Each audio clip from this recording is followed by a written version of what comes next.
ಎಲ್ಲರಿಗೂ ನಮಸ್ಕಾರ. ನಾವು ಇವತ್ತು ನಮ್ಮ ದೇಶದ ಪ್ರಮುಖವಾದಂತಹ ಒಂದು ಐತಿಹಾಸಿಕ ಪ್ರಸಿದ್ಧ ಸ್ಥಳಕ್ಕೆ ಬಂದಿದ್ದೇವೆ. ಅದರ ಹೆಸರು ಸ್ತಂಭೇಶ್ವರ ದೇವಾಲಯ ಅಂತ ಹೇಳಿ.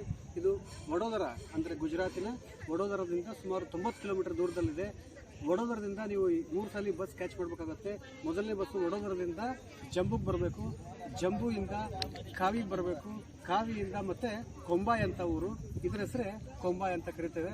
ಇನ್ನು ಜಂಬುವಿಂದ ನಾವು ಕಾವಿ ಬರಬೇಕಾದ್ರೆ ಬಸ್ಸನ್ನು ಕ್ಯಾಚ್ ಮಾಡ್ತೇವೆ.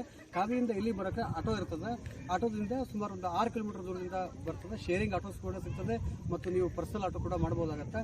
ಹೀಗೆ ಇಲ್ಲೆಲ್ಲ ಇದು ಸಮುದ್ರ ತೀರದಲ್ಲಿದೆ. ಇದರ ವಿಶೇಷತೆ ಏನಪ್ಪ ಅಂತಂತಂದರೆ, ಈ ಸಮುದ್ರ ತೀರದಲ್ಲಿರುವಂತಹ ಈ ಪ್ರಸಿದ್ಧವಾದ ಸ್ತಂಭೇಶ್ವರ ದೇವಾಲಯ ಸುಮಾರು ಪುರಾತನ ಕಾಲದಿಂದ ಇರುವಂತಹದ್ದು.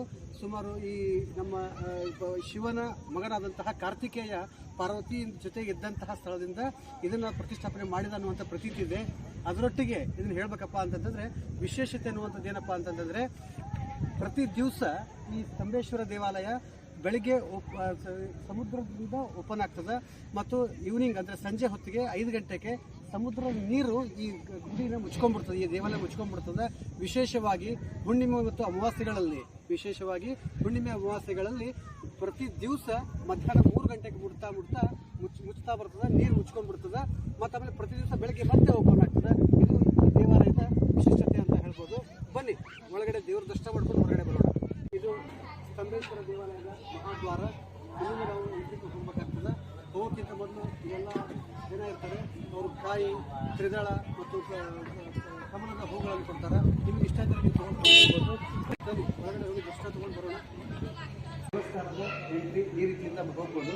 ಇಲ್ಲಿ ನಾವು ಹೊರಗಡೆ ಹೋದಾಗ ಆ ಕಡೆಯಿಂದ ದ್ವಾರಬಾಗಿಲಿನ ಹೊರಗಡೆ ಎಂಟ್ರಿ ಆದಾಗ ಈ ಥರ ಇರ್ತದೆ. ಮುಂದ್ಗಡೆ ಬರ್ತಾ ಈ ಕಡೆಯಿಂದ ಎಂಟ್ರಿ ಕೊಡ್ತೇವೆ. ಇದಕ್ಕಿಂತ ಹೊರಗಡೆ ದೇವಾಲಯದ ಗರ್ಭಗುಡಿ ಅಂತ ಹೇಳ್ತದೆ.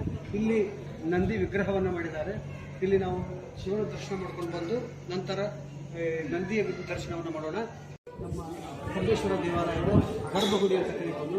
ಇಲ್ಲಿ ಪ್ರತಿಯೊಬ್ಬರಿಗೂ ಅವಕಾಶ ಇದೆ. ಅದು ಜಾತಿಯ ಭೇದ ಭಾವ ಇಲ್ಲ, ಹೆಣ್ಣು ಗಂಡು ಅನ್ನುವಂತಹ ಭೇದ ಭಾವ ಇಲ್ಲ, ಅದು ಜಾತಿಯ ಭೇದ ಭಾವ ಇದೆ. ಪ್ರತಿಯೊಬ್ಬರು ದೇವರ ದರ್ಶನವನ್ನು ಮಾಡ್ಬೋದು. ಪ್ರತಿಯೊಬ್ಬರು ರುದ್ರ ದೇವರಿಗೆ ನೀರನ್ನು ಹಾಕ್ಬೋದು, ದೇವರಿಗೆ ನೀರನ್ನು ಹಾಕ್ಬೋದು. ಪ್ರತಿಯೊಬ್ಬರಿಗೆ ಅಭಿಷೇಕದ ಅವಕಾಶ ಮಾಡಿಕೊಡ್ತದೆ. ಪ್ರತಿಯೊಬ್ಬರು ಅವಕಾಶ ಇದ್ದಂತಹ ಅಭಿಷೇಕದ ಸಾಮಗ್ರಿಗಳನ್ನು ನೀವೇ ತೆಗೆದುಕೊಂಡು ಬಂದು ಇಲ್ಲಿ ಶಿವದೇವರಿಗೆ ನಿಮ್ಮ ಕೈಯಿಂದಲೇ ಅಭಿಷೇಕ ಮಾಡಿಸ್ತಾರೆ. ಇದು ಇಲ್ಲಿಯ ವಿಶೇಷತೆ ಅಂತ ಹೇಳ್ಬೋದು. ಬನ್ನಿ.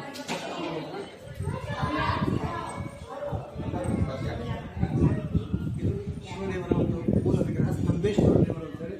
ನಿಮ್ಮೆಲ್ಲರ ಪರವಾಗಿ ನಾನು ನೀರನ್ನು ಹಾಕ್ತೇನೆ. ನೀವು ದರ್ಶನ ಭಾಗ್ಯವನ್ನು ಭಕ್ತಿ ಮಾಡಿಕೊಳ್ಳಿ.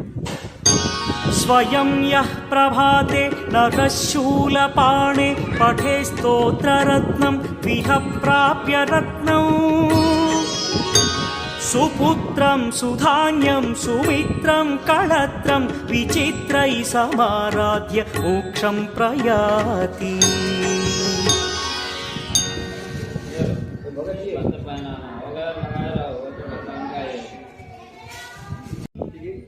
ಸ್ತಂಭೇಶ್ವರ ದೇವಾಲಯ ಸುಮಾರು ಸಂಜೆ ಪ್ರತಿನಿತ್ಯ 6 ಗಂಟೆಗೆ ಸಮುದ್ರದಿಂದ ಜಲಾವೃತವಾಗಿರ್ತದೆ ಮತ್ತು ಬೆಳಗ್ಗೆ ಮತ್ತೆ ಓಪನ್ ಆಗ್ತದೆ. ಇಲ್ಲಿಯ ವೈಶಿಷ್ಟ್ಯ